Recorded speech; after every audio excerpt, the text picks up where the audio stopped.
Welcome to, I guess it's the Thursday prayer gathering this week. Um, I try to make it once a week. So try for Wednesday, but not always. So it's nice. I was thinking about it and I realized there are people who can make Thursdays and not Wednesdays. And there's people who could make it in the morning, or rather late morning, and not necessarily time changes, time zones. So it's good. I shouldn't feel bad that I couldn't do 3 p.m. yesterday. So we take a moment here.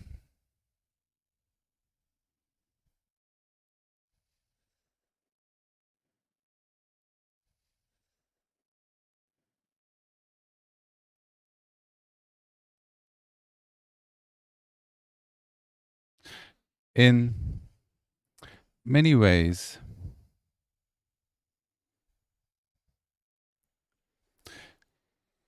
mantra practice,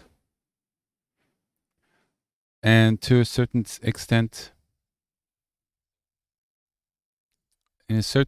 any practice is an exploration. We're exploring new teachings, new methods, and we learn to investigate and explore them, to see the differences, to connect with them. And along the way, we come to discover ourselves in deeper ways.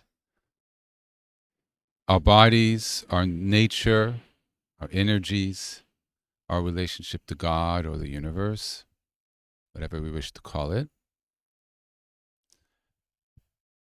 And in our personalities, who are we really? What creates us? What forms us? How we've changed, where we would like to go, where we've been. It's a beautiful, beautiful journey. And everything is included in the journey. And nothing is sort of left behind. All of us, all of what we are moves forward and is part of the practice. And so as we work on the various names, we investigate how to engage with them, especially if you're relatively new, because you're still connecting in, you're still working with your body to be able to feel these energies. But after a while, your body is already sort of connected, so to speak, to the flow. And the different names almost right away open up to what they are and their particular energies. And we work on new names and where we feel called. At the beginning, when people start, I encourage people to pick one name that they feel particularly called to, that feels good when they do it. It feels like, oh my God, this feels like home. I wish I knew this a long time ago. Wow, this is so there. And that's the name you kind of start with, the home base, or you stay with it for your whole life. No need to investigate further if you feel that's what it is and you're making good progress and you feel it's really there for you. But also, some people investigate to different names, come to an understanding how one name is good for a certain set of emotions or circumstances or feelings or something you're going through, both internally or externally, and how another name works really well for those circumstances.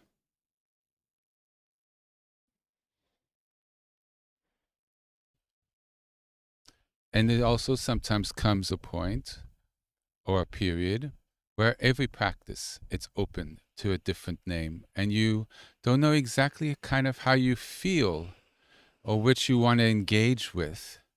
And the right name comes up, and then you might shift in your practice after a couple minutes or 5-10 minutes to another name. It sort of unlocks after an energy or level of practice is done first with one name, and suddenly another name, which wasn't so much available when you began, would suddenly you start uttering it. For my own practice right now, I find myself skipping through many names for different practices. Not so much in the same practice, different names, but for one day it might be this, and maybe 4 hours later it's another name. When one begins, be very careful about jumping around too much, because you have to deepen in a name to really connect. But after a while, when you've got a couple under your belt, you have that possibility. You realize what unites them all. And you realize that they work with different frequencies in your body and your minds, connect you to different ways, or where you feel you need to sort of clear or connect with, or where you're at. And you start to develop an intuitive sense of that. And hence the adventure, hence the wonder, hence the deepening of understanding. Or you never do that. It's very much open. In the end, you become your own meditation instructor, your own prayer instructor. As you develop the skills and the guidance and the knowledge, and at this point I have over 120 teachings, and other teachings you've encountered, and books you've read, and your own thoughts on things, you develop a depth of knowledge. And it's for you, or each of us individually, to see how to apply it, how to manage one's path, where you want to put more effort or less, whether you want to go into retreat, whether you want to take an afternoon retreat or you need to. And that day happens to be, on a Saturday, and you make the time for it. And you feel that alignment, like, like for me, it wasn't going to work out. I was going to teach. So I'm like, but what can work out is for me to take time and deepen. And I investigated a name that I've never really worked on. And it felt really right. And I don't feel quite ready on presenting it today, because I want to deepen in the name myself, grow in my understanding. A lot of what it was came to me, but really come to understand, come to live the breath and the energy of the name a little bit. And that's all what we're doing. Shekhinah Shalom. So beautiful. Shekhinah energies everywhere, but it's a higher energy. The Shekhinah Shalom. You're really touching into something that's transcendent, yet everywhere. And the Shalom grounds it into you. Other names do different things. For me, the Shekhinah Shalom is just all in the crown chakra and third eye area, where I've been doing a lot of work. But then I worked on the name yesterday, which was very physical, very, very healing.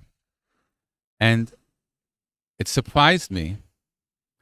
And then I just spontaneously started saying it, and I'm like, whoa.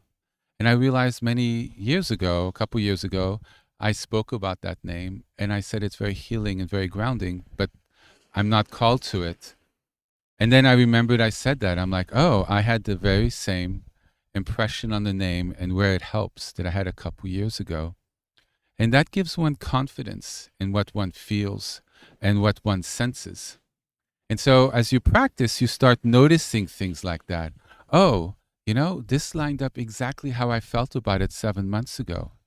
I wasn't thinking about that. Oh, I might have been really correct, because you see the same thing from a fresh perspective again. Oh, you know what? This lines up to what a friend's been feeling about this.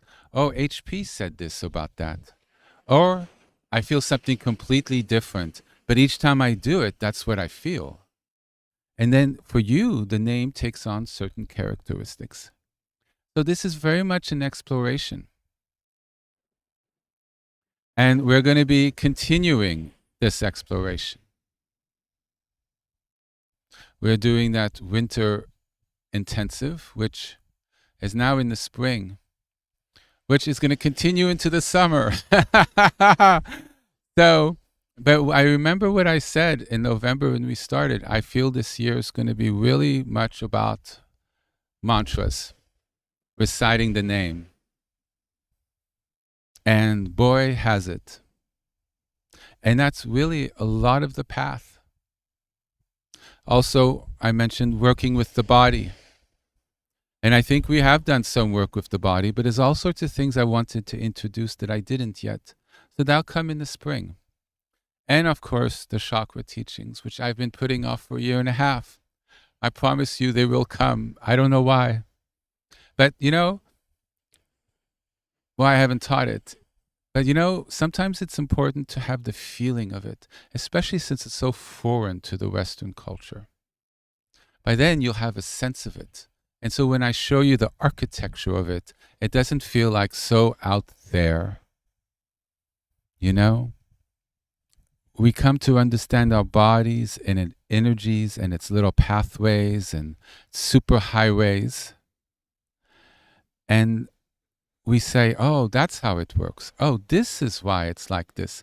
And we become a little bit like a mechanic in our car. And our car is our body. We start rummaging around the hood. We ask people who understand the car, and they point things out, and we ask our questions, and we see how it works. And when we see how it works, we know how to best engage with it, how to work with it. You have a problem with your car, you don't know anything about it. How do you even begin to do anything? You don't even know what to do.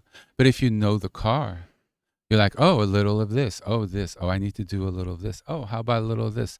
Oh, I need to deepen here. Oh, I got to watch this.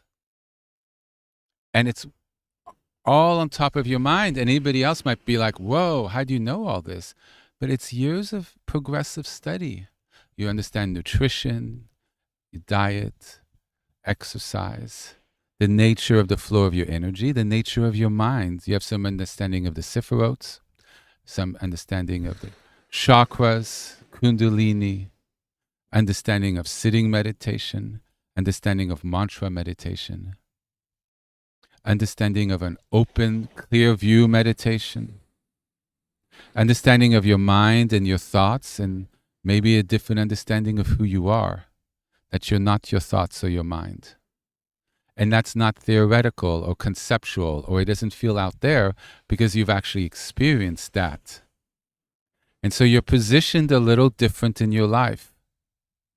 You start being the person that's in the seat of their car, and you understand how your car works. You're not traumatized when you find yourself back in your Pinto. You're like, oh, it's the Pinto. Oh, I know how to deal with this Pinto.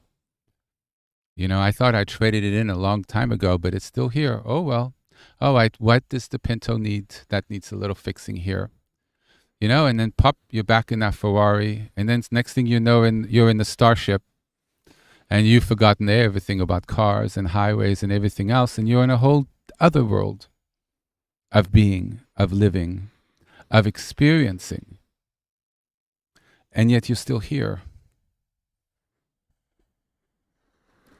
Growth, understanding, and practice. And so we'll do a little practice together. I've kind of like what I've said just now, so I might repeat it on Sunday, the beginning part. So I hope that'll be okay with you all. And so why don't we continue with our friend Shehina Shalom? The Shekhinah grounded in the Shalom. Here, grounded in our world, in our presence, in our bodies. We ground the qualities of God in us, like multivitamins and vitamins and wisdom, compassion, healing, elevating ourselves to higher frequencies, releasing what is not that. Anything that's not those things, just simply drift and float away. Sometimes you could feel heat radiate from you, or you feel like things are lifting or moving away, and suddenly you feel a relaxation and you feel like something kind of left. All that density. Anything that's not Shekhinah Shalom is invited to move out. The relaxing, the breath, the openness, the letting go. The permission to be open and allow, come what may, as you say the name, that unconditional trust in the name and the frequency and the blessing that comes into you. And the curiosity and the trust to see what journey it brings you for that session. It's not boring. It's wonderful. And everything that's not of the Shekhinah, of the Shalom, of the perfect energy of God can't quite stay there. The environment becomes inhospitable. The environment is not good for that. We're changing our frequency, and therefore things that are denser, trauma, pain, bad character traits, anger, violence, whatever, doesn't quite have a nice little house that it likes anymore. It's a spring cleaning, it's a dusting, it's an opening of the windows. Somebody once described meditation, you open the doors, you open the windows, you even lift the roof off the top of your house and allow the whole thing to ventilate. So we're allowing everything we are to ventilate with the Shekhinah of Adonai, with the Shekhinah of Hashem, the Shekhinah of Elohim, Emmanuel, Yahweh, Yahweh of Abba. The Shekhinah is invited to inhabit in a deeper way in us. Shekhinah lives in us. Shekhinah lives in everything on this planet. Everything. Even waste. Even radioactive waste. Even little droppings everywhere. The Shekhinah is in everything. And we are inviting it to inhabit us in deeper ways, to touch base with it, to allow it to rise forth in us, that it becomes perceptible, that we can see it, that we can feel it, that the Shekhinah can start being our car, our intelligence, the intelligence of our car, and we become guided as we learn to live in fellowship and really in partnership with it. We learn to partner with the Shekhinah. We learn to partner with God. We're not alone. We have a wonderful companion on our passenger seat. We have God. It's many manifestations that come from one, and the beautiful energy that he has on this planet, which we call the Shekhinah. So let's take a moment. If you have prayer beads, get them out, and we'll begin in a little bit.